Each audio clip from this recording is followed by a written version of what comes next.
So, yeah, really talented guys. It's going to be a fun challenge. We haven't talked about this in a while, but are you feeling 100% comfortable on the left side now? Yeah, definitely. I mean, been there for 40-ish practices now, and I train in that position all the time, so I'm as comfortable there as ever. What do you think about going up against Rashaan and in practice, and how's he? He's a freak athlete, really talented player, good competitor. So we definitely make each other better. I feel like in practice, so it's good to have a guy like that you can go against. So when you go against other talented guys on Saturday, it's not a big surprise. How long did it take you last season until you felt like you were ready, ready to start? I couldn't give you a specific date, but I think that there's a lot of practices. There's a lot of spring practices, a lot of fall camp practices. So each one you do, you get more and more comfortable. So by the time the first game rolled around, I was comfortable there. You have one or two blocks that stand out, like your resume tape blocks of last season? No, it's funny. Because in high school it's all about making a good highlight tape, to try to get recruited and that type of thing. But here, not so much. I remember drives and stuff like that, at the end of the Auburn game, and we had a couple drives, starting at the 2-yard line and just running the ball 11 times and you score, and that's the stuff that I kind of remember. I don't remember any major, a block here, a block there. It's more the drives and the feelings of those games. Given any advice to Matt or Jedrick about playing that right side, what they need to do to not only just get there but stay there and win that job? Yeah, I mean, we talk. I try not to be preachy, and that's just not really my style. But we talk about what it's like to actually play in a game, versus practice, what the differences are and that type of thing, and little schematic points here and there. But I try not to sit them on my lap. And, that's not my style. Are you surprised how quickly Jedrick sort of ascended? He didn't enroll here when he got here in the summer. Yeah, I mean, I'm not surprised because he's talented and he's a hard worker, but I think he's done a good job so far. We hear all the time about how important it is to get the 5 guys in the offensive line kind of all on the same page. How do you feel like you guys are doing right now? I think we're gelling nicely. That's kind of a byproduct of camp. You go through so much, so you start working together, and I think we're communicating well, and I'm excited about the unit we have. How has Jalen Hurts' pocket presence, I guess, maybe changed or improved, and how much is he kind of staying in the pocket maybe more, and how has that affected the blocking, I guess? I think that just being his second season, and I think that he's really comfortable there. Not that he wasn't last year, but you can tell that he's got that presence about him, commanding the offense. So I wouldn't say much has changed. He's the type of guy that's going to make plays, whether that's with his feet or throwing the ball. So we're always kind of prepared for whatever may happen. But he's done a good job. I know you can't obviously look back and see what he's doing or when he's making his progressions. Yeah. Blocking at that point. Yeah.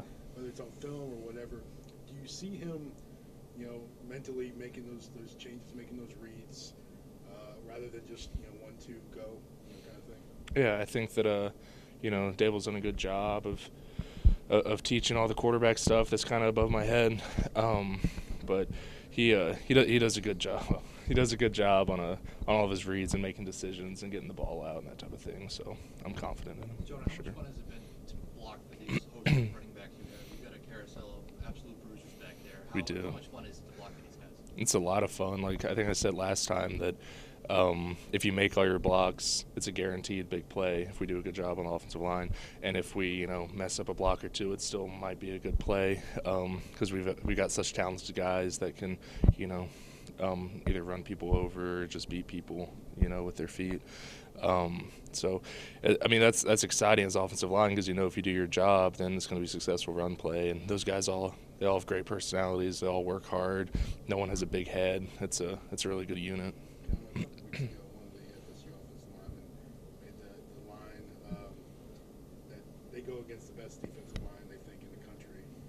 Going in practice, and it'd be nothing compared to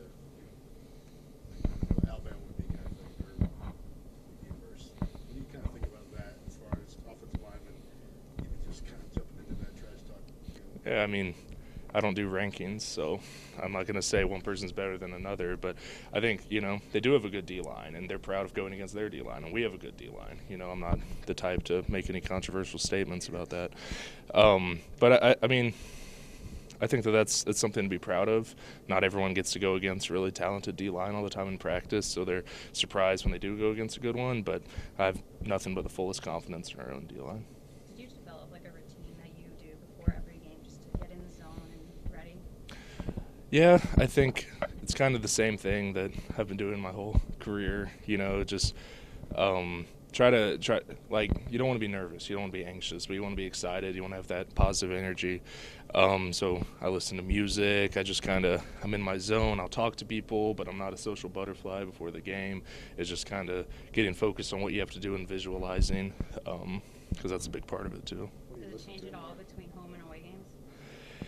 I try to keep it the same. You kind of have to get acclimated to the away locker room and that type of thing, but 5 or 10 minutes in, it's all the same thing again. So I listen to a ton of music. Like, there's no music I don't listen to. It's one of my biggest pastimes. Do you have a go-to pregame playlist? Not really. I used to when I had the iPod like mini, the turquoise one. I think it was sweet. But so now it's all Spotify and that type of thing, so it's not as cool anymore. Pregame meals you do every week? We have the team meals, so I don't really have much of a choice there. But it used to be pasta. My mom would make me pasta with some butter in it, carbs. It's good stuff. Sean Dion was saying yesterday that he feels even faster than he was pre-injury, and said that his numbers on catapult were even better than they were pre-injury. What have you seen from him next year just during the course of? I've just seen a healthy guy. Like he said, he's been looking pretty fast lately, and I feel like now he's starting to get a lot more comfortable running on that knee that he got the injury on, and I think he'll probably do good, man. Just the fact with this knee, it being sore and stuff like that, I think all of these practices have kind of like loosened it up a little bit, so he'll be fine. Is that something you maybe seen from him? Just is he kind of hesitant at first to get on the knee? Have you seen him ease into it and really go full go now? Yeah, absolutely. Because even myself, I've dealt with injuries like that too. It takes some time for any guy to kind of just get used to running back on it like they used to. So I think Sean Dion has done a great job with just his rehab and all those things to get back right. What do you remember from that game, the SEC championship when you're down and I just remember seeing him go down, and I really didn't know what exactly happened, but the injury, the way he got the injury was kind of bizarre. Like, I never seen anybody tear the ACL like that. So when he went down, it kind of caught me off guard a little bit when they told me to go in, and just when I saw him, I was like, you know what, I'm going to go in this game and not only just play for myself and my family and the team, but also play for him. I think we compliment each other, just the fact that, we actually have a history with each other. We used to play, travel basketball with each other when we was younger, so we kind of got a good kind of chemistry with each other because we played another sport with each other. So whenever we're on the field, man, we both kind of compliment each other, whether it's one of us making one call and another guy making another call the next play. So I think just having that guy with me, beside me, it makes my job a lot easier. That's a good question. You know what? Me and him have not played basketball in so long. We probably will both be garbage. We actually played. I think both of us played the same position.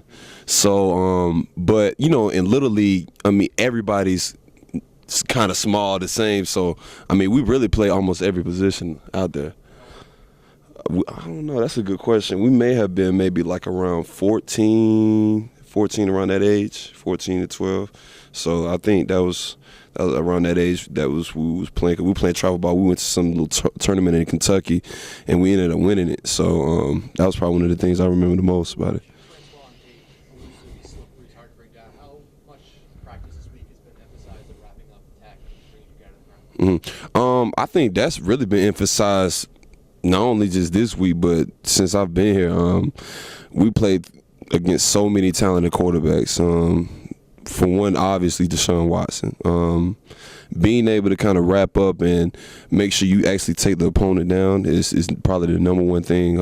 It's a lot. It's one thing to get to the guy and rattle him and all that stuff, but if you can't get him down, How similar? Watson to Francois. Oh, that's a good question. I think Watson and Francois have good escaping ability. I feel like those are probably the most things that have in common. Francois seems like on tape that he can escape, he can run. So, and whenever I see those things, I see Deshaun Watson, and that's a guy that you have to respect. You have to respect a guy like that with feet like that. Francois is somebody that, Mm-hmm. that can take a hit. Mm-hmm. Has he been hit as hard as he's going to be hit Saturday? That's a good question. You know what? I mean, he's played against a lot of guys, and you know, just whatever happens, I know he's gonna keep playing this game regardless. So I expect him to kind of play some of those big time games like Deshaun Watson does. You know, whenever when a lot of teams play against us, they give us their best game. So I expect that out of him. Do you have a little bit of extra for a quarterback like that? You know what? I'm to be honest with you, every quarterback it gets the same treatment, man, and that's kind of how I guess with any type of defensive player that, you know, we got to have that savage type mentality, man, just to kind of go after the opponent and make some plays. Both the running backs are really big guys. What's it like trying to tackle a guy like that? I know Florida State has a big back themselves, and I mean, he's like you say, he's kind of got attributes like Bo himself, a big guy who can run downhill, and I'm pretty sure they're gonna use him a lot. The fact he's a big bruiser, so it's gonna be a great challenge for me and Sean Dion, and we look forward to it. Does it help having a really big running back to practice against? Really skill set like that? Yeah, absolutely. I mean, not only him, when we got other big backs as well. So, just seeing running backs like that, it only helps a game because it makes you respect running backs and makes you actually just, you know, practice on technique and actually tackling. Games, do you change at all your routine as to how you're going into the game before you even get to the stadium? No, I keep the same routine. I feel like if you're going to play any game, you got to keep the same routine. So whether it's, you know, you sit down in the corner and get by yourself and do little things like that, I feel like it has to be the same for every game, so that way you play the same for me. For me, I just kind of, like I said, I just get in the corner, just kind of by myself, listen to some music, and then after that, man, I kind of just get some of my guys ramped up, and then we're ready to go. You go from alone to around everyone real quick? Yes, real quick. I guess for me being alone, it kind of helps me to kind of calm down, not get too ramped up before the game, because a lot of times I can kind of get too ramped up and, you know, make a lot of mistakes. So for me, I think being poised first, and then when it's time to get ramped up, then I'm ready. What are you listening more? What are you listening to? You know what? I listen to a lot of different music. It can go from rock to hip hop. R&B. I really don't have a favorite song that I listen to, but I actually just trying to basically keep a shuffle on, and just whatever comes on, I just listen to it. You're talking about Francois' abilities, what he does is he moves around in the pocket, stays relatively in the same area. Did that change how you shoot pass rushing, or, you know, staying in your lane? Yeah, it did. Because I don't know if you can see on filming me from my progression. A lot of times I used to run upfield a lot, and I never really respected college quarterbacks, you know, and their ability to be able to escape. And I feel like now I've done a better job of, you know, respecting quarterbacks from being able to escape and just learning not to, you know, run past them, basically push the pocket and then kind of not only just try to sack them, but at least rattle them and get a hand up in his face. Hale, what do you see from Florida State when you're watching their defense? Really fast, athletic, strong defense that's going to, you know, obviously pose a lot of challenges for us. And, you know, we're looking forward to the challenges that are on the horizon. And, you know, hopefully, you know, we're going to have a great game. Right. You know, a really versatile guy who can do a lot of things on the field. You know, we're really going to have to prepare for him because he's a very good player. And we're really going to, you know, have to keep an eye on him because of what he can do on the field. So, very impressive player. Right. Right. Yeah. So, you know, he has film from, you know, his freshman year, and just everything that he did in that year, you know, really, you know, is a good indicator of what he can do now, but probably better because he's got, you know, a whole other year of development and growth. So really, you know, studying that past game plan is really what we're trying to do.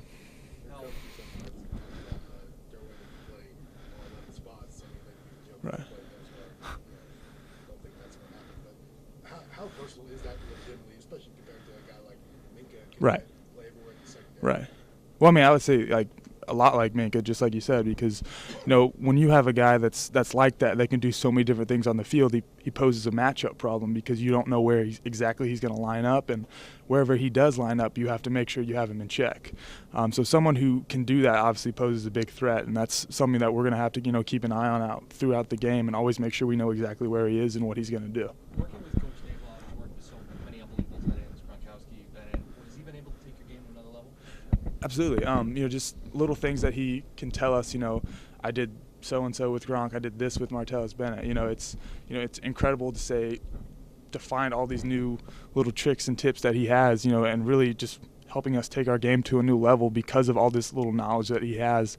Definitely, I think all of our tight ends have definitely picked up great, valuable assets from him that we wouldn't have had unless he didn't come here. Do you feel like tight ends are going to thrive in this system potentially more than you did with Coach Kiffin's offense? I really hope so, but that's to be foreseen. We're definitely going to work as hard as we can every day, and put our nose to the grindstone, and hopefully we get some more opportunities. Yeah, we'll do a lot of different stuff. That's obviously a big part of being a tight end is being able to catch the ball in traffic because we're going to have, people all over us. So we'll do stuff like that.